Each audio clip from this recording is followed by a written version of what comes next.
so much for being here with us tonight at Echo Base TV, where community happens.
Thank you so much for being here with us tonight at Echo Base TV, where community happens.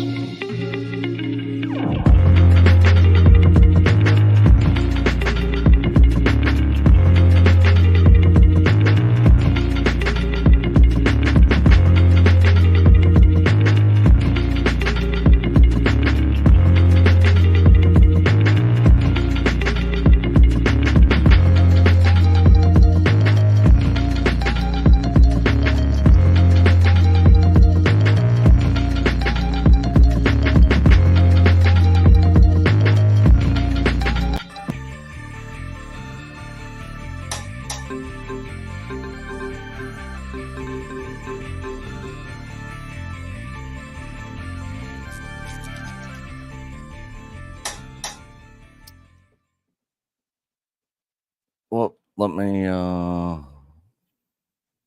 remove that. I'm not ready for that yet. Welcome back, guys, to another EBN cast, TGIF. It is Friday. Hope everybody's doing good. We got our normal panelists here, Stone Loki and John F. Trent, Mexican Ironman's on tax duty today. But our special guest today is Valliant Renegade. Loki, John, Valliant, how you guys doing today? Doing pretty good. Same, doing well. It's Friday. Yeah, John, your mic volume is really low. It's low? Yeah. Yeah, Okay. it might be the StreamYard settings. And Valliant might have stepped away for just a minute. Oh, there he is. What's going on, Valliant? You make it home all right, it looks like? Yeah, I just got home a couple of minutes ago. Sweet. All right, guys. Let me just start off by saying there's 4 ways you guys can support us on EBN Cast here. EBN memberships, of course. Our Patreon page where we post tons of stuff that you could not find here on YouTube, that we can't even post here on YouTube. Our merch store. And then, of course, if you want to join in the conversation, Super Chats is a good way to do that. I am going to kind of kick off our topics for the day with something that has been trending in the news of late.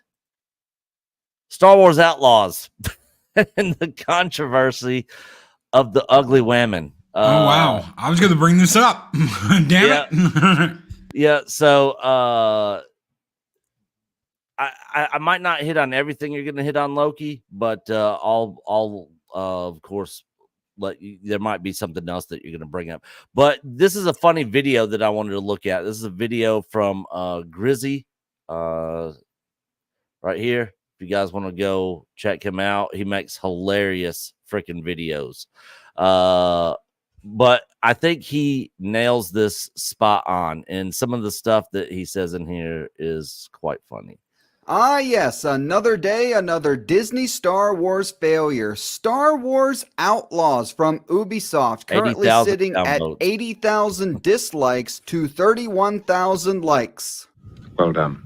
Now, me personally, I knew this trailer was going to be a bust from the moment it opened because the first thing we see is fucking Canto Bite. So that is one thing I did not realize. I did not realize didn't they were catch that, bringing yeah. sequel trilogy Canto Bite into this freaking game. But I didn't realize that either. Yeah, My I mic's missed still that slow. part. Say something again, John. I didn't realize that either. I didn't realize that was Canto Bite. I just thought that was a different planet. All right, yeah, your mic's better now. Yeah, I think I erased that from my memory, so that's why I didn't register. Yeah, I What literally Star had- Wars? What movie in the 6 movies they came out with was this in? Because I don't remember any Canto Bite or any of that shit. It wasn't in there. Yeah, it was in that fake Star Wars by name only. Oh, wait, you serious? Remember, that's the planet that Finn and Rose went to for that pointless B plot in Star Wars The Last Jedi. Let me laugh even harder. So I'm sure by now you all realize that the Disney Star Wars shills, NPCs, and bots will immediately... So I found this interesting that he got a lot of these screen captures on Twitter. I'm telling you, you put something on the internet, it's out there forever. But I guess apparently they checked all these accounts and these are like all like not real people. But they're all kind of basically saying the same thing about how they're all excited for the game. The game looks great, blah, blah, blah, whatever. Yeah, Master of the TDS has done a really good job finding a lot of this stuff. It's not just Star Wars Outlaws. We're seeing it with like Alan Wake 2. We were seeing it with some other like entertainment outlets and products and things that are going around. Yep. be out running defense for this game. Kicking off, of course, with the completely fake and rehearsed trailer reactions. At least that's what I hear. Wait, what? Yeah, I'm sure spitting out your drink was 100% necessary there. Fake reactors, fake reactions. Let's go! Jabba, right? Don't you? I got a whole crew surrounding this. Your face. I like that. Da dupa da noyo dum SJW. Oh. This girl's, I've seen her in a lot of these. Yeah. And from there, we move on to blind praise and creating false hype by trying to galvanize their fan base to go out and support the game as well. Guys, this is one of, if not my most anticipated game of the year. Oh my God. You know, sign me up. I gotta say, the concept of this is enough for me to go, I might even pre-order this. It's huge. For $120. Yeah. Especially. Yeah. 120? I thought it was 130. It was the max, the super duper deluxe edition or whatever is like $120 or something like that. Okay. 129. Yeah, something. Yeah. Here it is right here. I hear you get a free box of Kleenex so you can keep crying over The Last Jedi and what Disney did to it. So, yeah. Here, you know what? You want to spend your money. You want to spend your money on something better. Show this real quick, Nick. Let me show that real quick. You want to spend your money on something better? You want Star Wars? You want something better? Right there. Star Wars: The Old Republic Collector's Edition. You've got a giant statue of a Sith Lord. You've got books. You've got lore. You've got all kinds of cool shit. And then it's not going to run you for what they're going to charge you digitally for that POS shit from Ubisoft. Yeah. And I made this little PSA announcement. If anybody out there is interested in this game, literally $17.99 a month, you can sign up for the Ubisoft Plus and basically play the game for a month and then just cancel your service. And then you'll get the ultimate edition of the game during that time, and you'll be able to check everything out and play it for $18 instead of spending the 130 here. I didn't even have that there you go on screen. So yeah, there it is right there. $17.99 a month. You can basically get the Ubisoft Plus, which gives you the Ultimate Edition, instead of spending the 130. And there are ways to get 3 months, like through Pizza Hut and Domino's and all that stupid crap. They're always doing. Just look up free giveaway Ubisoft Plus, and you'll find a way to get a month for free. Yep. So yeah, if anybody is that all part of Ubisoft's plan to make sure you don't own, you get comfortable with not owning your games? Yes. Yes. Yeah, that is something that Ubisoft did come out and say that basically people are going to get to a point to where they're not going to own their games. And, well, they don't now. Whether you realize it or not, you don't now. That's one of the things I'm going to talk about later. You sign a TOS agreement that says basically you're leasing the right to be able to play the game. Even if you own a hard copy of a game, they can ban your account. They can hit your account. You can't play that game. You don't own anything today. You lease everything. That's part of the TOS you agree to when you play their games. So that's pretty much everything pre or PS3 beyond generation. Yeah. Yeah, because I know there's a bunch of PlayStation Store games I had on my PS3 that don't work anymore. Yep. That I paid for, but that's another story. All right, back to this. Especially coming from Ubisoft. $70 is the base game is just the game itself. $100 honestly would still be reasonable. Wow, so this guy is willing to pay $100 for just the standard edition. What an idiot. This whole channel is just a walking, talking advertisement for Disney Lucasfilm. I like the part where we want to see someone else frozen in carbonite, just like Han Solo was in. Pretty sure it was the Han Solo. Yeah, I think they confirmed that it was. It's between Empire and ROJ. So yeah, this trailer. I love this. I'm really excited. Well, one, because it's an open world Star Wars game. And because it's an open world game, that also means to these people that this is Grand Theft Auto in a galaxy far, far away. And it won't be anything like that. Star Wars. Oh, I really think it's going to be Grand Theft Auto like. Yeah, GTA meets Red Dead. That's it in a nutshell. Right Wait a minute. So you can like drive up next to a Wookiee and be like, get in the car and then like drive down the street while the Wookiee's doing his business. And okay. Yeah, like I said, it'll be nothing like Red Dead or GTA at all. I made this comment in the past week. This what drives me nuts is everybody you're watching on this right now with YouTube is probably in some form or fashion likely being compensated, right? I mean, it's so shilly. It's ridiculous. Either they're getting free copies of the game, free season passes, or they're getting some kind of perks or something. Exclusives. Look, I said this about a week ago. YouTube, every time you load up a video, people don't see this on the public side. We see it as creators on the studio side. But when you load a video on YouTube, you have to respond to a question that says, is there sponsored content or is there a sponsored ad in this video? Yes or no? Yeah. Like if you read off, hey, this video is sponsored by so-and-so and such and such, you have to tell YouTube that before you publish it. I think that this kind of stuff, frankly, if YouTube is going to do that, then apply the same rules here. To say, yes, these people are reviewing this product, but they are, they're going to have to acknowledge yes or no. Are you being compensated in any way for this type of stuff? I think that's fair. Yeah, I agree.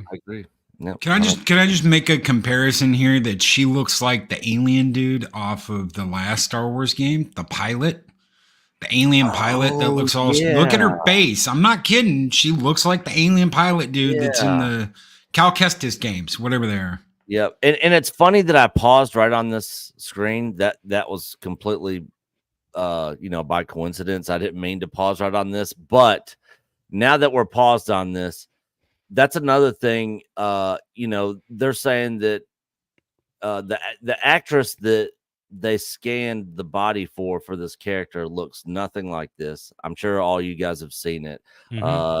And they're trying to basically tiptoe around the fact that, you know, they had to do certain things because of the lighting and all that, and they couldn't quite get the actress's face, you know, to be exact, you know, which is a bunch of horseshit because they've been doing that in games, having the actor's face look exactly like that for. Oh, that's funny. years. Yeah, because Cal Kestis looks exactly like the actor that plays him. They don't have any issue making him look exactly like the actor. No, they can do it if they want to.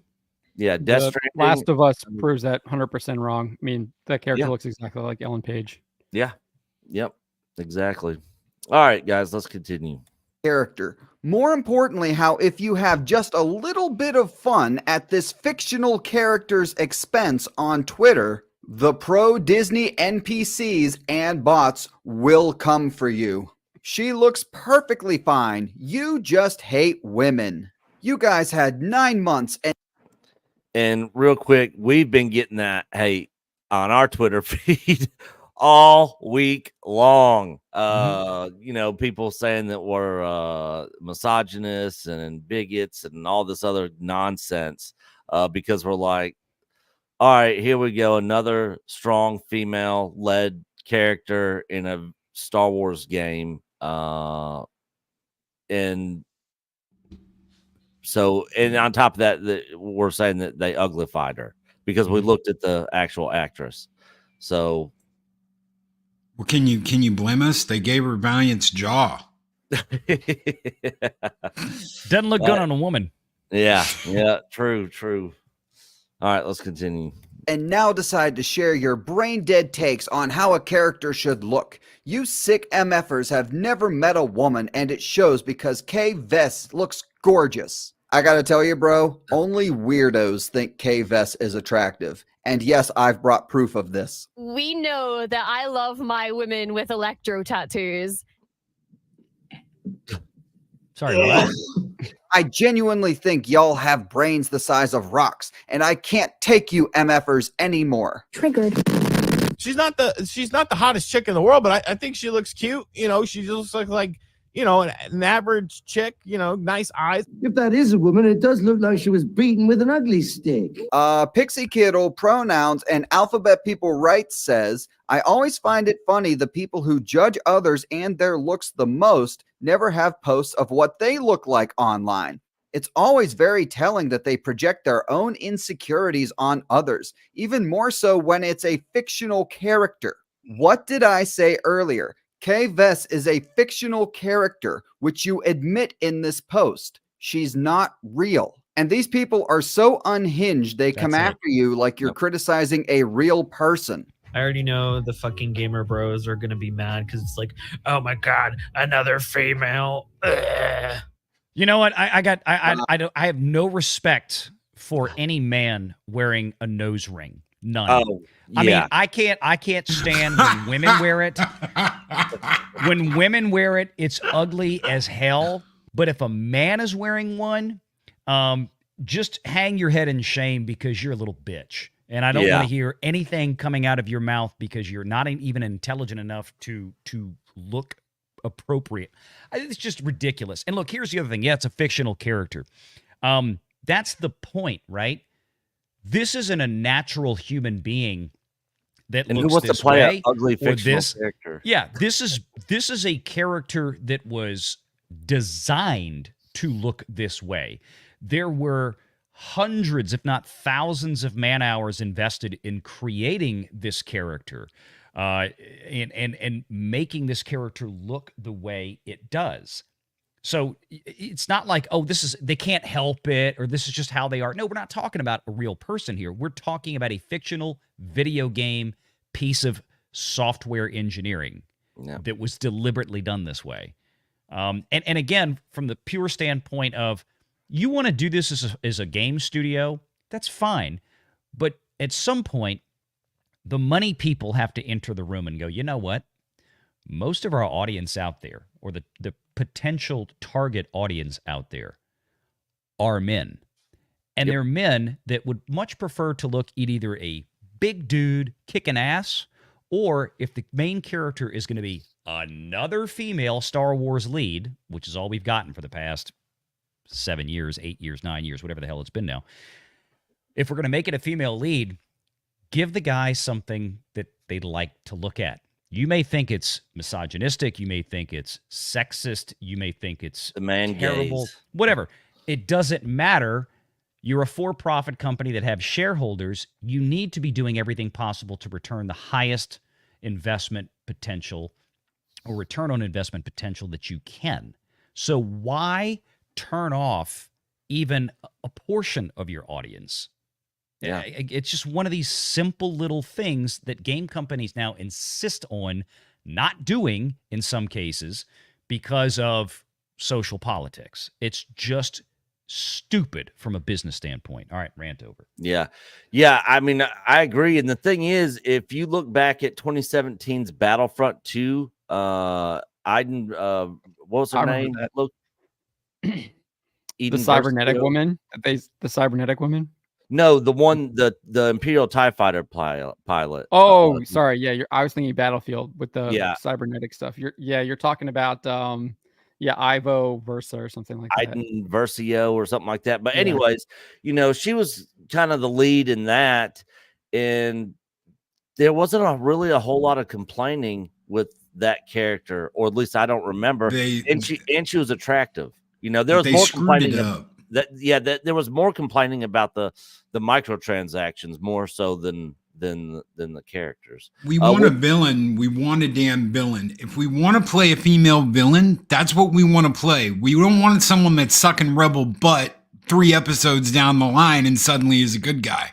The whole like we got excited about Iden was the fact that we're gonna play like Imperial Special Ops here. Yes, that's what we wanted to do. Yeah. And 4 episodes in, she's defected and she's now a savior of the Republic. Yay, that is exactly what I wanted. No, that is not what I wanted. Yep. Exactly. But it's funny that Valliant brought up the nose ring thing, and you'll see why here in just a second. I haven't seen this, so if there's something good coming, this was and by the way, this guy has almost the same exact nose ring as Julie Louise. Get over it.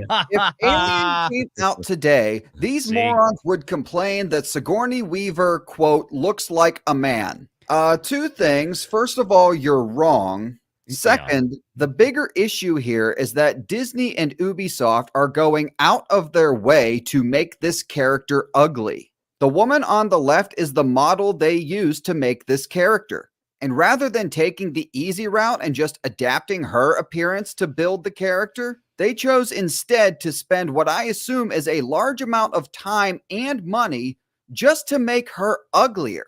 And to normal people like you and I, that's fucking weird. That's the modern gaming cycle. We get outraged at something, but then what ends up happening? We end up accepting it. We end up accepting it. What, like we all accepted Suicide Squad, the Justice League? It ain't ever happening. It ain't ever fucking happening. And I'm just going to say in conclusion that it's not outside the realm of possibility that Star Wars Outlaws will be Disney, Lucasfilm, and Ubisoft's Suicide Squad killed the Justice League. Or Volition, Saints Row.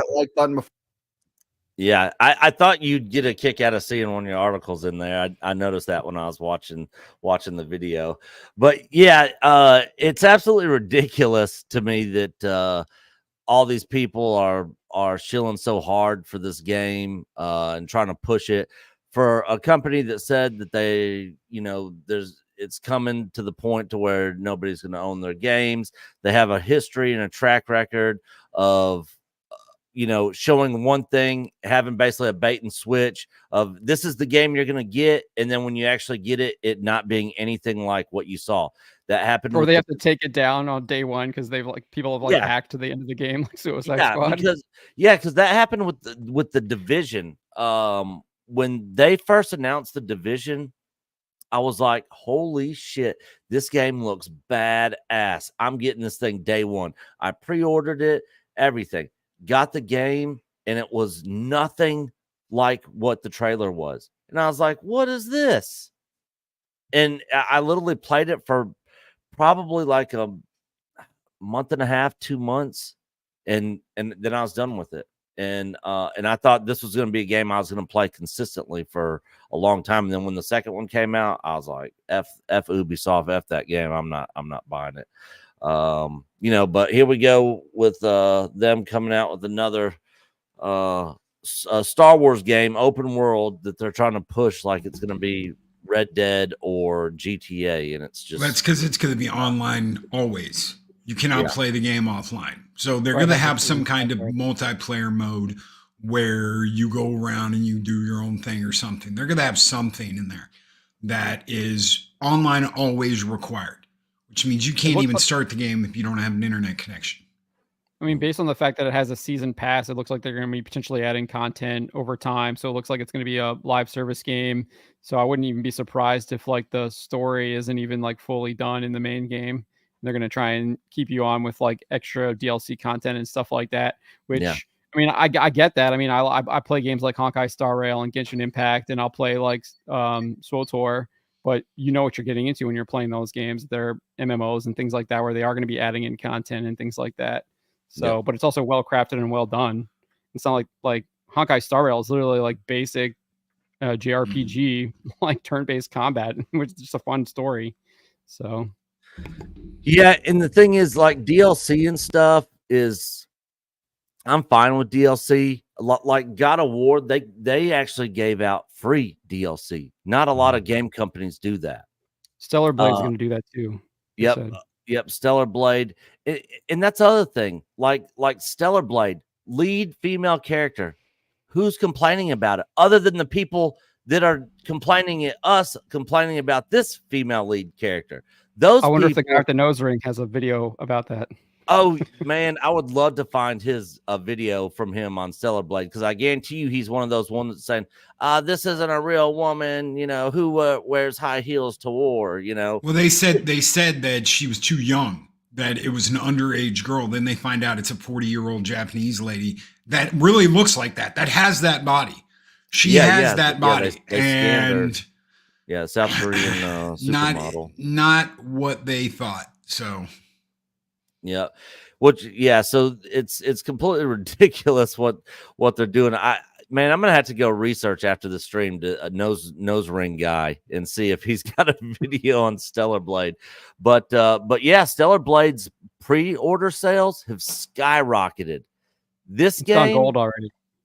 Yeah, that's right. It has gone gold already. This game will not. This will be a dead on arrival game. It's the Harry Potter Hogwarts Legacy effect, right? Is that you have frankly the vocal minority that makes the most noise, trying to, in this case, defend Star Wars Outlaws, who also at the same time want to denigrate Hogwarts Legacy, denigrate Stellar Blade because the male gaze, they made her too hot, or Hogwarts Legacy, J.K. Rowling bad, all this kind of stuff. And then the actual silent majority, the vast masses of actual video game buyers showed up and bought the game and made Hogwarts Legacy one of the biggest sellers of all time. Probably going to be something similar with Stellar Blade, because they're catering to the audience that spends the money instead of like, let's try to change how society is and do all this. That's all cute and good if you're a small independent studio and you want to spend your own money and capital putting out that kind of thing, that you're going to embed some sort of messaging in it. But like I said before, if you're a big AAA outfit and you're a multi-billion-dollar outfit, you best be looking at your profit margins. And yes, that means appealing to actual gamers and the broadest scope of them possible. That's what they're doing here with Stellar Blade. Valiant, the problem, though, is that Warner Brothers doesn't look at Hogwarts Legacy as a success because it's not still raking in money. Because they didn't make it a live service game and because you're not still spending money on it, they're not looking at it like a success. One of the most successful games last year was the remake of Dead Space. EA's not going to make another one because they're not making more money on it. Mm-hmm. And their argument is, if we make this a live service, if we make them constantly need to come on and we give them reasons to spend money, they will keep making us money, and this will be a gold mine. Even if it's the best-selling game of all time, they don't look at it like a success unless they're still making money off of it.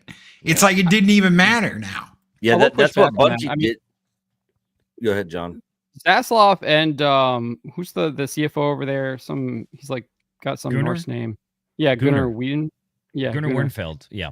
Yeah, they have said that Hogwarts Legacy was a massive success, and they've been touting that game on almost all of their earnings calls over the past year. Even the most recent one where they admitted that Suicide Squad Kill the Justice League basically is going to kill their entire year for their video game department. They were still praising Hogwarts Legacy in that, even though it was from 2023, because they were still getting sales, because I think it just released on like the Switch at the end of the it was like the 10-month delay before it came out on the Switch and everything else. And the other thing too is, when you have a game like Hogwarts Legacy, even though it's a single purchase kind of thing, how easy would it be to get most of those people coming back if they sold, hey, we're going to upload a whole new set of content for this, whole new set of quests for $19.99, and they can go back to that well with a game base that's already built and remine it. I mean, it's out there.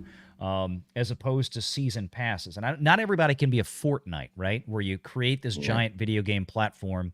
Doesn't cost you to really get into Fortnite, but if you want to get battle passes, if you want to get season Different passes skins, and all this kind of different a lot of skins. cosmetic stuff.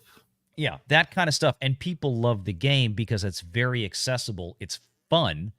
And they're willing to spend the money with these studios that create the entertainment value. So something like Star Wars Outlaws, they're looking at this as, hey, we can get a source of subscription revenue. We can go to a constant revenue stream for people that want to play it. The problem is if you don't have anywhere near enough people playing it to begin with, and it's on a subscription-based service, how long is that actually going to last? Because you're hoping to keep them around for a couple of years to make up, the difference or whatever the case may be. But if the game isn't any fun, or it's like what everything else is out there now from Star Wars with the video games, I don't see it. I just don't see it being a big win for them. I mean, I'm totally wrong. I don't game that much, but Ubisoft's subscription service is like CBS All Access before it got Paramount Plus. That's how low on the totem pole Ubisoft Plus is. They don't have shit. They've got some of the Far Cry games, but if you own some of their high profile games, there's nothing on there. It's all trash. Mm-hmm. So every once in a while you get a big release like this, but that's it. There's no reason to keep paying them. Yep. Do you guys remember the Avengers game where everybody thought you're going to be able to play as all the Avengers, and then you end up playing as the Kamala Khan? Oh yeah. That game what a disaster. Was a disaster, and it failed. Like that should be a lesson learned just from that game. And then as far as the subscription services, hell, you can look at Bungie in Destiny 2. Like Destiny 1, I played the shit out of that game. Like I'm literally like one thing away from platining in that game. And then Destiny 2 came out, played the crap out of it. Then they started going to this more service style game where you pay, for the game for every 3 months, and then all that content's gone, and they release new content, and you gotta keep paying for the service to be able to keep playing all the new stuff. And I'm like, man, F Bungie, F this game, I'm out. And I wasn't the Avengers game, wasn't that built for Disney in tandem with Square? Square was Crystal Dynamics, published by Square, and they shut it down within 3 years. Yeah, Square was just the publisher. They weren't the creator of the game. Okay, huge. I mean, between that and Forsaken or Forspoken, I mean, you look at that studio shut down. Ride, Illumination shut down. Yeah. They made Final Fantasy 15, and they made Forspoken. Yeah. So Illumination was Square Enix's offer to bend to the Western ideology. That was their sacrifice on the altar of woke, and it failed. And point being, Square is a publicly traded company. So we see that they failed because they tell us in their financial statements that game did terribly. Yeah. I do want to point out though, one of the things I said, I don't like, and Valliant kind of talked about this. because Fortnite does have a lot of like monetization stuff. They are doing constant updates. You could, I think, describe that as a live service game. I don't think there's anything necessarily wrong with a live service game. I've talked about this with Mark Kern. It's the fact when you have like video game developers and these companies, they have now gotten so greedy that they're no longer about making quality product, making things that are going to entertain you and be really good. It's all about like, how can I nickel and dime the people that I think are going to purchase this game over time. And that's where that's where I think a lot of this stuff goes wrong when people are criticizing the live service stuff, because it's like cheap crap that they're trying to like sell you that's just absolute garbage. Whereas like you have stuff that does have these kind of live service models, if that's the kind of phrase we're using now. I mean, I think World of Warcraft, you paid a monthly fee, and that was one of the biggest games ever, and people loved it because you were getting good stuff. It had great entertainment value. You kept coming back. You played every day. And you see also successes from games like Honkai Star Rail, like Genshin Impact, where they're raking in tens of millions of dollars every single month because they have really quality games. Fortnite is another example. I mean, people like playing those games. And I do think there is a difference when you put the focus on making a quality game first and then having kind of like some monetization stuff. Because if you look at Genshin Impact and Honkai Star Rail, the monetization isn't like over the top. I mean, yeah, there's a season pass, and then you can get over the top with the gacha mechanic and stuff like that. But you don't have to like engage in that. You don't even have to engage in any of it at all. You still get all that stuff for free for the most part. And the games are still quality. So I do think that there's a key difference there. And I think a lot of it has to do with the quality of the game. Like you're talking about with Bungie, what they were probably trying to sell you in that season pass was just not worth it. And not up to par. Yeah, and to kind of go on what you were saying there, that was the whole thing with Destiny 2 for me is basically I paid for this game that I can no longer play because they took everything from the base initial release of the game out. Yep. And so they just basically update it, and all those missions and that story and stuff, you can't even play it to this day. You cannot play the original release of Destiny 2, the game, the continuing story after the first game. It's not even available. The problem was every time they went over 100 gigabytes of memory for the game, everything started to slow down. And when everything starts to slow down on your end, all the servers start to slow down. Yeah. So you're looking at a problem that's only going to get worse the more crap you add.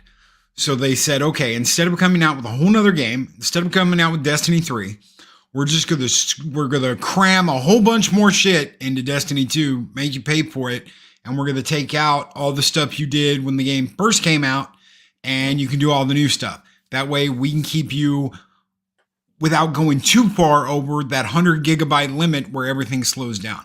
The engine does not take, the game engine for Destiny 2 does not take solid state drives into account.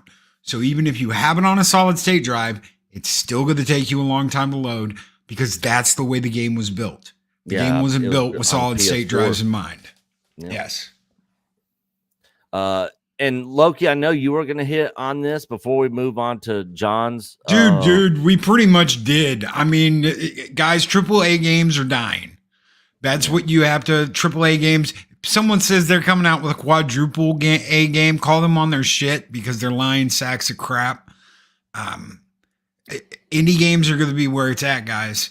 Yeah, there might be a couple of companies that focus on their games, their content, and protect the way they want to do things. But you've got so many that have sold out. Xbox is sold out. PlayStation sold out. The companies that work for Xbox and PlayStation have sold out. They're already under this new regime. They've been under this new regime where we now know for almost a decade now. This isn't changing anytime soon. So will you see the end of Xbox? Probably as we know it, yes. Because they're going to take the consoles you buy now and turn them into little streaming boxes. That way they can get the most profit out of that while giving you the least amount of product as possible. If they don't have to hardware it, if they don't have to run it through a video card and processors and do it that way, they will internet the hell out of you just to play their stuff, and you never own anything. You pay for a service. It's going to be it'll be just like Netflix. It already is with Xbox Live. PlayStation's been there. They're getting even more advanced into it. You're going to end up buying a box that's basically a streaming box. That'll cost just as much as a console does now, is worth less than $100. And all it does is connect you to the internet. And you're probably never going to be able to sell it or trade it, because once you're hooked in, and it's coded for you.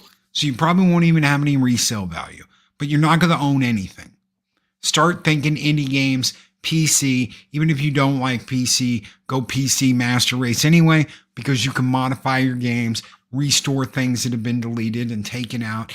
It doesn't matter what it is. They've already done that with Tippa, which is the stupidest thing ever for Final Fantasy Remake, because of a top she wears when she's 15 years old. But if that's what you want to do, go with PC. Consoles are going to die. Nintendo might survive, because Nintendo does their own thing. They've always done their own thing, for good or bad. But at least they're going to keep coming out with games that you can buy and physically have in your hand that hook up to a system. It's not going to be all digital. Yeah. So by all means, go ahead, guys. Valliant, John, any final thoughts on this topic?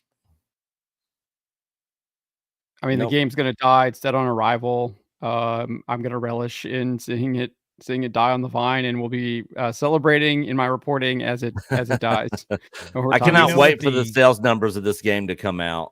Do we know what the production cost of this was? I mean, it's got to be 200. It's got to be huge. I mean, it's a AAA, so yeah. That's why I say 200. I would. They don't. It's hard to know. They don't really like. I don't really see a lot of like costs like we do with movies and stuff on video games. I mean, Mark Kern is saying that some of them can be like $500 million. So, which we're seeing in movies too. So, yeah.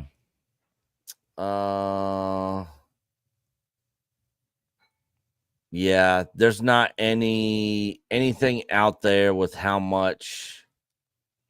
They haven't released any information. I'm not seeing any out there. So yeah, I'm not sure. I guarantee you it's probably, well over 250 million. Well, whatever they kept over from the Naughty Dog game, I don't know how many assets they had, how far along in development. Naughty Dog said they were pretty far in development with their game. So if Ubisoft took the assets from that game and made this game out of it, it might not be that much. It might not be as much as you think.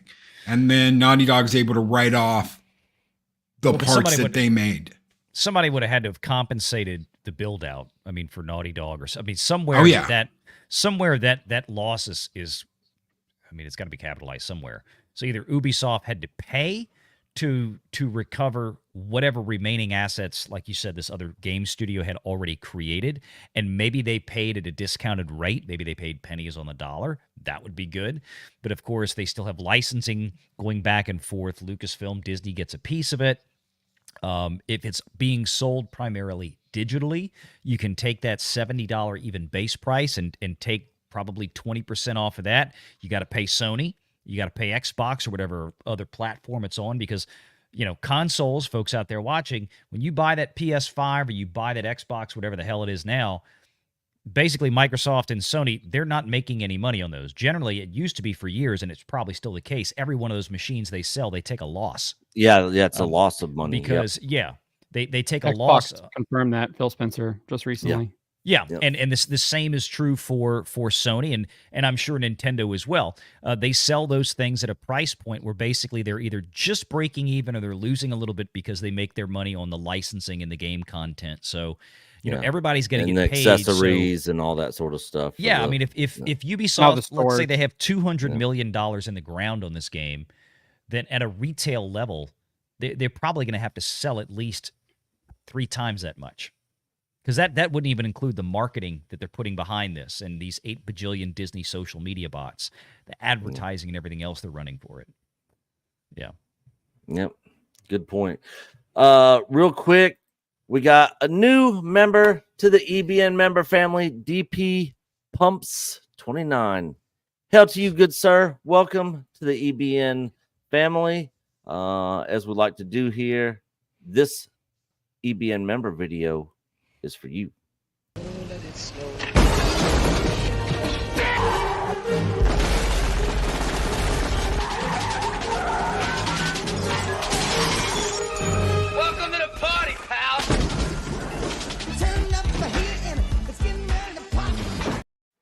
DP means Dr. Pepper, right? Yeah, I saw that meme the other day. Yeah, I got to ask Craig over at Side Scrollers about that. I think they had a conversation on it. So yeah. And then also we got Blood Guilty Gaming, member for 21. DP Pump Z just joined the EBN family. Welcome, broski. Hail to you, DP Pump Z. And then we got Red French Moon for €2. This is fun or sad. Those shills. I guess he was talking about the video we're reacting to with the shills on there, shilling for that game. And then he also sends another $2. Ubisoft used to be cool, sad. Yeah. I used to like a lot of their games. What was Assassin's Creed? Yeah, Assassin's Creed was awesome. I remember getting that on PS3. That was the first real HD game that I ever really played. And I remember playing it. I just got a 32-inch HD TV that I spent like $1,200 on. I like the HGTV one. Can we just leave with that? I got one of those HD TVs. Let's go with that. I actually do watch a lot of HGTV. I wasn't thinking of that, but but yeah, HDTV. And I remember turning that game on and being like, wow, this is the best looking game I've ever seen in my life. So yeah, I mean, they used to have good games. And then we got Joy Can also became a YouTube member. Hail, Joy. Welcome to the EBN member family. This member video is for you.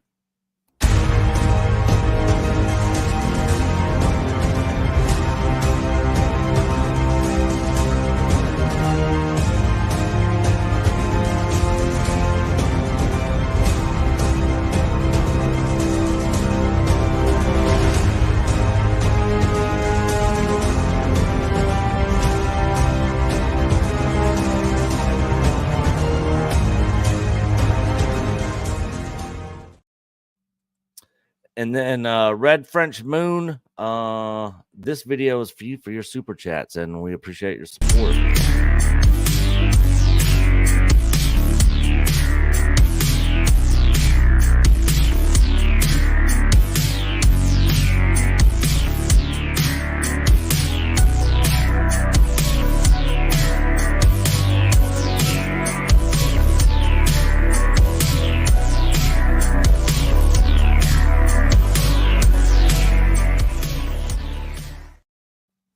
All right, guys. John, what do you got for us today? Yeah, so this is kind of goes off of what Loki was just saying earlier. I mean, we actually are having a developer, Saber Interactive co-founder. He was the interim COO of Embracer Group just over the past year, but his name's Matthew Karch, and he says AAA development has become very risky. And he goes on and kind of talks about why it's become risky. And he basically says what we've been talking about with movies, what Valliant has been harping on for a couple of years now. These companies are just, their budgets are just absolutely exploding and they're not actually getting the returns on them. He says, in general, I would say that AAA development has become very risky. And that's where Saber is different. Saber, I believe, can create AAA, but not at a AAA budget. And then he goes on and talks about how even that $70 price point that they have current games at now is just not sustainable. He says, I think that as games become more expensive to make, the $70 title is going to go the way of the dodo bird. I just don't think it's sustainable. So I don't know if he's talking about it's going to be too high and they'll have to, or it's too low and they have to increase the prices to make up for the massive costs that they have, or they'll have to bring it back down because people are going to be making games for a lot less. They're going to undercut some of these AAA titles. I just don't look, you remember the hype for Cyberpunk, which I think actually ultimately performed okay. But when the expectations are so high and so much money is put into one title, it's hugely risky for the company that's doing it. What if it fails? And we saw what happens if it fails with Saints Row and Volition. They shut down and they no longer exist anymore. They get shut down by their parent company, Embracer. In fact, he actually brings up Ubisoft. Which is surprise. You remember what happened when Ubisoft a couple of years ago, all their titles slipped out of the year. And then all of a sudden they were in an entirely different space. It's hard to recover from that. I think the market is going to shift to development, which is not necessarily lower quality, but there's going to be an emphasis on trying to find ways to reduce costs. He goes on and he talks about how he thinks AI will be able to do that, facilitate that. And he says he believes that AAA game development is going through a major shift, a reckoning of sorts, and that the ongoing trends of sky-high budgets and years upon years of development aren't sustainable. And if Karch is right, he's eager for Saber to step in and conquer the market. And he says, I think that there's going to be a real shortage of game content over the coming few years. You've seen how many layoffs there's been. So it's really interesting, right? How we see what's happening in the video game industry is almost being mirrored in movies and TVs. We just saw the strikes and how they're basically like contracting the number of films and television shows that they're producing. It looks like the same thing is happening here with video games as well. You see how many games have gotten killed. But we have a lot of good projects going on that I'm proud of and that I feel really, really strongly about. So that is kind of what he had to say. And they have a couple games, this Jurassic Park survival game that's coming up. And obviously the big one here is Warhammer 40K Space Marine 2, which I got a lot of flack when I saw the original trailer. I thought it looked pretty... I thought it would perform a lot better. I mean, because they showed some gameplay footage. And the animal or like the Tyranids that were attacking the Space Marine or the player were literally just like hitting a wall. Like you could see the wall, like the digital wall, and the Tyranid would hit the wall and then just like fall down and like lay there. And I was like, what is going on here? This needs a lot of work. So was that Gears of War? No, it's for Warhammer 40K. They released the gameplay trailer. I don't know, last year. Maybe in the summer. They're still working on that. This is the big game that Saber is working on right now, aside from KOTOR, because Saber is working on the KOTOR remake as well. We'll see what happens with that. When it was at Asper, it looked like it was going to be super woke. So we'll see if it maintains that. So, but I mean, it is interesting seeing one of I consider this guy a pretty big video game developer. He was the interim COO of Embracer Group after they just went through that massive contraction. He's the co-founder of Saber. He repurchased Saber through this other company, Beacon Interactive now, and he still owns a bunch of shares in Embracer Group. And he's talking about how the industry is going to be changing for video games because they are spending way too much money on a lot of these AAA games, and they're just not seeing the return on investment. Very similar to what we're seeing, I think, in the movie side. Valiant's obviously an expert at covering that, as well as on the television side. I think that actually doesn't get as much coverage as what it does when your criticism of all these Marvel and Star Wars shows that literally are not bringing in subscribers, and they're spending absolutely insane amounts of money per episode on them. I cannot wait to see the viewership numbers for the Acolyte. I think it'll start decently high. I mean, in line with some of the other ones. I mean, high for Disney metrics, but I think chances are it's probably going to fall off. But, you bring an interesting point in here. The biggest cost, and this is where I think the video game industry is going to move far more quickly in this direction than will film and television. You watch film and television, people expect to see live action. They want to see real people. They want to see actors on the screen. The labor costs, the physical labor cost that inherently goes along with actually producing a live action product. You still got to have a film crew. You got to have a director. You've got to have techs. You've got to have gaffers. You got to have grips. You got to have all these people on the set to make that work. In a video game, you don't. The video game industry can very easily pivot into artificial intelligence, far more so than film and television can. You think about this. If you can get an artificial intelligence software system to develop most of the visual aspects of the game, or some of the fundamental mechanics of the gameplay, which could probably also be achieved. There's plenty enough data out there in the ether for video games now, I would think, for a learning algorithm to composite a good set of gameplay mechanics. You're going to eliminate, or you're going to be able to potentially eliminate, a tremendous amount of the actual human labor that it takes to create these games. What is the single largest, by far and away, expense for creating these games? The human labor factor. When you spend $200, $300, $400, $500 million creating a game like this, I would fathom that 80 to 90% of that is paying people to sit there and to generate images, create the gameplay. So I'm not saying that the video game should abandon human capital. I'm just saying that the transition from where they are now to moving far more heavily with artificial intelligence is a much shorter hop than it is for film and television. A lot of that is proprietary though. So like EA's got its Frostbite engine. So EA works within that engine to create what it needs to create. That has a certain level of assets that they can use. Ubisoft has theirs. You know, you've got a universal one, which is the Unreal Engine. Unreal Engine's been around forever, but people don't want to use that anymore because they don't want to pay Unreal to have their engine. They just want to do their own thing. That's why EA came out with Frostbite. Well, guess what? Frostbite sucks, and half the stuff it's supposed to do, it doesn't want to do, or it's a pain in the ass to code. If they do what Valiant's talking about, you've got a universal way of doing things that basically will halfway do it for you. You just tell the damn thing what you want, and it can figure out the rest. If they do that, you are absolutely right. That will save them hundreds of millions of dollars in development. Yep. All you really need is you could artificially generate a character from scratch. You could still hire in a model for motion capture and things like that.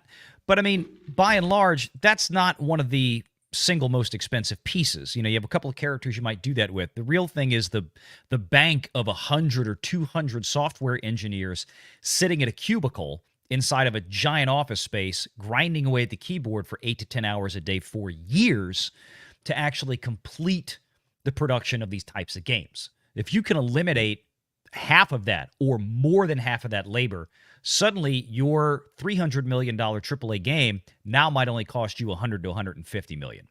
And so what? Even if you're going to make a AAA game and, hey, we're going to turn around, we want to use the best of the best. We're going to go get the Unreal Engine, right? Because everybody plays Fortnite. We all know what that looks like, how it works. You know, and let's say they want to use that as the gold standard. It's probably going to be cheaper for them to go ahead and, hey, we're going to give you a $20 million licensing fee to use the Unreal Engine to build the platform for this game, because it's going to save us, along with artificial intelligence and building some of these kind of things, it's going to save us $100 to $150 million in human capital costs. And we don't have to pay, you know, we don't have to pay for health insurance. We don't have to do this. We don't have to do that. We don't have to worry about them not showing up to work on time. We don't have to, you know, it's the same thing right now that we see in the fast food industry. California raises fast food wages to $20 an hour. Well, guess what the response is? The same thing it was last time. More iPads, more apps, more elimination of those jobs. You're going to see the same thing here in the video game industry in the not too distant future, I would think. If they can do it, that's what they're going to do. There's a Walmart here in Birmingham, 0 registers. Everything is self-checkout. Everything. Yep. There's not one single person cashier at a register. They just have people standing there just in case something doesn't scan right or something. Well, when you price, and I see people in the chat, so AI is going to replace us. Well, yeah, if you continue to price human capital out of the market and you make it so that a computer can do things far more efficiently and far cheaper with far less headache, then why would business not do this? I mean, it's kind of that's the issue, right? Is that if you're going to spend this much to make these games, you've either got to increase the amount of revenues that you're getting in, which clearly they can't do, or at least most of them can't, which is why a lot of these games and these studios fail. And part of the reason is that they're making crappy games. And maybe part of the reason they're making crappy games is because some of these game studios are injecting silly things like, let's put in gender ambiguous woman, you know, let's Cuban put flag into Spider-Man 2. What's that? The Cuban flag in Spider-Man 2. Well, not just that, his girlfriend, his deaf girlfriend that you have to play an entire level on, where you're like going around tagging over other things. The reason why they got put in this position, and they put themselves, never forget, these companies put themselves in this position. When companies like Sweet Baby Inc.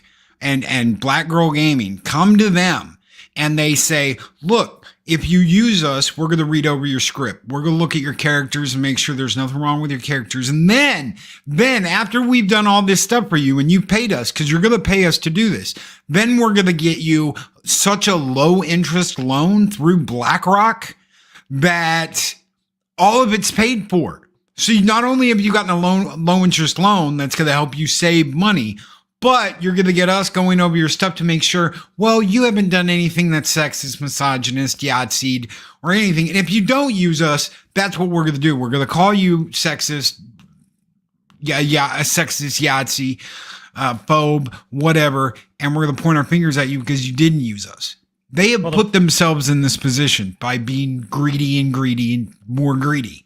They have, and by now they should know better. So if they continue down this path, knowing that, okay, well, the economic opportunity cost of taking a lower interest loan rate because of our ESG score is better because we hired some, wacko consultancy group. It's the economic opportunity cost of that lower interest rate, maybe 50 basis points on that ESG score that'll get you on the interest rate. It doesn't outweigh the loss in gameplay and the loss of revenue because people aren't buying and playing our games. It just doesn't. It can't. No. And I think these game studios are now figuring that out, or at least they should be, even if they can't publicly admit it yet. Also, just a little insight. So I looked up the average salary for Ubisoft employees, just to use them as an example, which is just a little over $93,000 a year on average, and they have a little over 20,000 employees at Ubisoft. That's a little over 1.9 billion that they spend on salaries alone, roughly right around that number. And that's just to pay the people to have butts and seats there. So, I mean, they're forking out a lot in labor costs. Yeah. What if they could cut that in half? Yeah. Save $1 billion a year in labor costs. I mean, if it's really that much, I didn't realize Ubisoft was that big. How many are in HR? Oh, God. One is too many. Yeah. Probably 100, if not more. So just to conclude here, I guess, is that obviously there are some video game executives that do see the writing on the wall. They see that these AAA games are massively risky and they're like way too expensive. And they think, at least Matthew Karsh thinks, that Saber Interactive is positioned to basically try and create AAA quality at maybe AA price. And I guess that's what they're going to try and do with obviously Warhammer and this upcoming Jurassic Park survival game that they've got. I saw the trailer for that Jurassic Park game. It actually looked kind of cool. I thought the visuals and stuff on it were very well done. I haven't seen the trailer. I did look at some of the screenshots, and it looks straight out of the movie. So yeah, first one looks really good. No, the trailer looks really, really good. Have you seen the trailer for that, Loki? No, I haven't. No, this is the first time I've even seen it. Yeah, it looks really good. All right, let's see. Any final thoughts on this, guys, before we wrap up? All right, let me hit these super chats real quick. Blood Guilty Game for $2. Cancel Disney Plus. Coming in with the Graph Web, since we didn't see Graph Web today. Hail Blood Guilty Gaming, yes. Hashtag cancel Disney Plus. And then WDW Pro in the house. What is going on, Pro? For $9.99. I like all these guys and that website, which he's obviously referring to that park place. Hail to you, good sir. Good to see you, Pro. And then John Maynard for $10. I remember that AAA developers were threatening a strike, and my response was, okay, my friends have a backlog. Now their games are crappy. We still have our backlog to enjoy excellent games. Man, literally, if they stopped putting out video games for like a year, I have a crap ton of games on PS3 I never finished, going all the way back to PS3.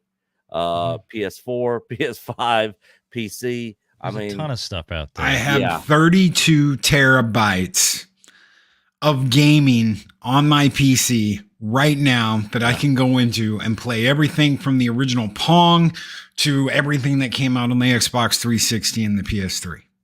I'm set. Oh, yeah. I'm set. I've got everything from every decade. I don't have to worry about it.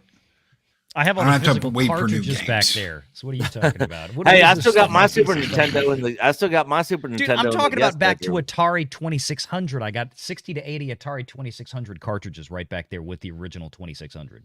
Oh, I don't care about new stuff. Yeah, do you? I Have, just started you ever, playing Fortnite a month ago because Renegade Jr. got me into it, and that's something he and I like to do together. You know, but otherwise, I probably never would have picked it up because I never really got into the 3D. I mean, like, I'm old school. A joystick and one button, or a Super Nintendo controller, or a Sega Genesis controller. I'm good. Yeah. You get more complicated than that with me, unless it's like a Final Fantasy 15, 16 game. I get frustrated. Even those games, they've like totally changed the combat system. I think that's one of the reasons why a lot of these AAA games are not doing as well either, is like they just try and complicate things, make it like just overly complex. And it's like Persona 5's out here giving us like basic JRPG turn-based stuff, and it's like doing gangbusters. And it's like, yeah, that works. Why did you why are you trying to change it? I don't want to get that frustrated playing a video game because I don't know which one of 47 buttons to hit to do whatever they're trying to get me to do. It's like, dude, keep it. I want to relax. I want to sit down and enjoy a good game, good characters, good story, enjoy it. And I started playing, Stellar Blade, the demo one. I was like, it's pretty cool. It kind of reminds me of like some of that Final Fantasy aspect when they did the more techie stuff. But like 13. Looks I loved 13. Yeah. I liked 13. I loved Lightning. Great female lead character. Great powerful female lead character. Awesome game. I'm still playing Final Fantasy VII Rebirth. I'm getting through hard mode right now. I'm going to try platinum the game. I absolutely love it. I do have some issues with it. Is it a perfect game? No. But is it the best game I've played in the last 3 years? Yeah. That fight with Odin, and I won't ruin anything for anybody, but let me tell you guys, the fight with Odin takes you all the way back to the old school Final Fantasy IV, Final Fantasy VI. Those were 2 and 3 back on the Super Nintendo. Yep. You have to think your way out of that fight. You cannot go into that fight and just slash, jump, do this, do that. You have to actually use your brain to figure out, okay, how do I beat him? It is very much a old school. You have to develop your system to take him down. And it is very challenging. Great. Like you can go through the initial game if you just want the story, which I did on easy mode. I played on easy mode because I didn't want to struggle through the game. I just really wanted to focus on the story and the side quests, and then bring my struggle in for the game plus later. And it was fun just going through that. And now I'm struggling. It's tough. But appreciate that, John Maynard. And then Daryl the Derelict. Hell to you, good sir. Member for 32 months. All these modern games make me Ubisoft. Great show, gentlemen. Greetings, program. Hell to you, Daryl the Derelict. To Blood Guilty Gaming, WDW Pro, John Maynard, and Daryl the Derelict. This super chat video is for you guys. And they give us Pee Wee Herman bucks.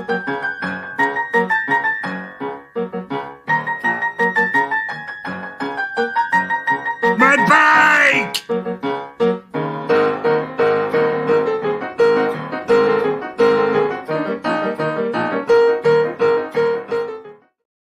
You please stop reminding us about that damn show. My bike! So embarrassing. What a terrible, terrible show. But we got the Ray movie coming up, Do we? At some point. Yeah, at some point. Daisy Ridley, she's coming back, so everybody needs to be excited for another. Wait! I thought that was all smoke and mirrors and not happening, and like. it might not happen. I'll believe it once. Release schedule. Well, yeah.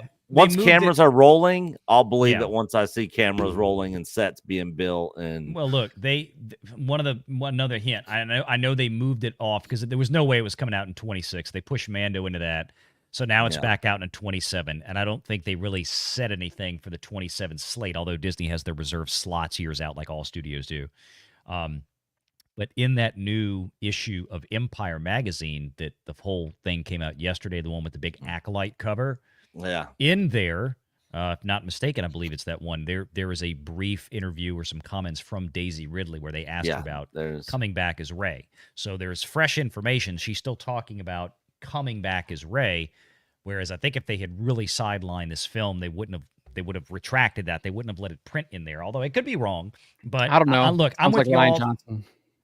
Well, I mean, but that was a Disney spread about the Acolyte. So it's unlike Ryan Johnson where he just comes out and talks in the ether on his own. Yeah. This was part of a larger Disney PR piece. So that's what kind of makes me think that it's still going to be out there. We just don't know. Marketing campaign for them. They have to get, look, I said months ago, they're going to keep going through. They got Stephen Knight. They got rid of the guy before that. They still haven't got a finished script. They have a treatment, but they don't have a finished script. So probably by, the end of the day, Charmin Obaid-Chinoy is going to be writing this thing and directing it. And I just, please do that. I want that to happen so much right now. Oh, yeah. I want this thing to be the biggest dumpster fire imaginable. Worse than Solo. Let's go. Yep. How dare you? She's a nice lady. Anyways, guys, that is going to do it for EBN Cast. Thank you to Loki and John and our special guest Valliant for being here today. Loki, what do you got going on? Where can everybody find you? Of course, links for everybody's channels is in the description of this stream. We've got the late show coming up later tonight. That's 10 p.m. Central Standard Time with that crazy gangster puppet, Snowdub, and the Don of YouTube, Stone Cold Loki. That's right. I've been officially named Don by my enemies. I'm the godfather of YouTube. They really don't like me. They think I run things around here. It's like Loki did it. They don't get on Valiant's show because I apparently am such good friends with Valiant that I'm like, don't let this person on your show. They're meanie heads, so they don't get to go. John Trent won't write that article because Loki told him not to. And oh yeah, I'm that popular and that powerful, and oh my God, these people have nothing better to do with their lives than think awesome. I'm some kind of like I'm so proud of Mafia Don. I know. Who would have thought? Only 2,000 subscribers, and I'm a Mafia Don on YouTube. So come hang out. We never know what's going to happen. We never know who's going to show up. It's at 10 o'clock tonight. I know it's late, but that's why it's the late show. So yeah, Friday night late show. John, what do you got coming up, buddy? Yeah, so we're just going to be working over at that Park Place, probably look into that Empire magazine spread that Valliant was mentioning there. We'll see what's going on with the Acolyte and Star Wars. Haven't really, aside from the Star Wars Atlas stuff, haven't really touched on the movie or TV front in a little bit. And then on my racing channel, I have a stock car racing channel. The World of Outlaws is back in action tonight at Farmer City, Illinois. Farmer City Raceway for the Illini 100. They're racing tonight and tomorrow. So I'll be covering that both today and tomorrow. And then obviously NASCAR Cup Series will be in action on Sunday. So probably covering some of that stuff too. And then Cars Tour is on Saturday as well, which is a regional series here in the Mid-Atlantic. So you're pretty busy on weekends with your racing channel stuff. Yeah, I don't really take any days off. But yeah, the racing channel, I love it. It's so much fun, and there's not a lot that happens usually like during the week. Usually you might have, this year has been crazy. There's been so many like driver changes and drivers splitting from teams and all kinds of stuff. So there's been a lot of stuff happening like during the week, and then obviously like controversies with like NASCAR rule callings and penalties and things like that you get during the week. But usually it primarily starts like Thursday, Friday, Saturday, and then Sundays when it picks up. There might be some midweek races when the Lucas Oil Late Model Dirt Series races with the high limit sprint cars, and you might get some like Tuesday or Wednesday night races, but I think that's a little bit later on during the year. Valliant 300 is asking where in Illinois. Farmer City, Illinois. Sorry. Oh, so it is in Illinois. Yeah, or Illinois. Yeah. Valliant, what do you got coming up, buddy? Sunday live show. So that'll be the next thing I think on the schedule. Busy time of year for me. So I'm going to you already know what you guys are going to be hitting on and talking about? Well, the Empire article, I think, with all the stuff about the Acolyte, some of the other, I've actually got to go get a copy of it because I've been waiting. They put the cover out, I think, last week, that big Acolyte cover, and I reposted it on Twitter. So I was waiting for it to come out this week to actually be able to read the whole thing as opposed to just some of the excerpts that they've put out since last week. So be talking about that. Probably talk about some of this video game stuff, some of these articles that John has put up on TPP about what we just discussed, because it's all colliding with AI and everything else. I think it's going to be interesting to see how this plays out. So that's we'll cover that Sunday and go from there. I'm trying to push Valliant into doing more financial stuff for the video game stuff because I think it might even be bigger than the movies and TV. I think you could be right. And just like I said, I don't really game all that much, but I mean, it's probably just why I've never really thought to look at it in the same way. But I probably need to start looking. But from the financial side of things, I think you'd be able to hit on that pretty good, even if you aren't a gamer, because it's very similar to the way those gaming studios run. With the I'll have to try to. What I'd probably need to do is I need to start looking at which one of these game companies are publicly traded. Obviously, know a few of them that are real big names. And then start going back when I've got some time here and just start looking through some more recent earnings statements and just EA, getting Blizzard. Oh yeah, Blizzard. Well, didn't Microsoft take them over? Yeah. And that's the problem. Is like, especially when you look at something like Microsoft. Like if you look at their financial report, it's very hard to delineate because they consolidate a lot of these kind of segments into one thing, so that you really don't know what you're looking at. I mean, I just read through Amazon's most recent financial report last week because I was trying to find some information on Prime, and even that's difficult to really what are we attributing to cost of production for content, video content versus this is what we spent shipping.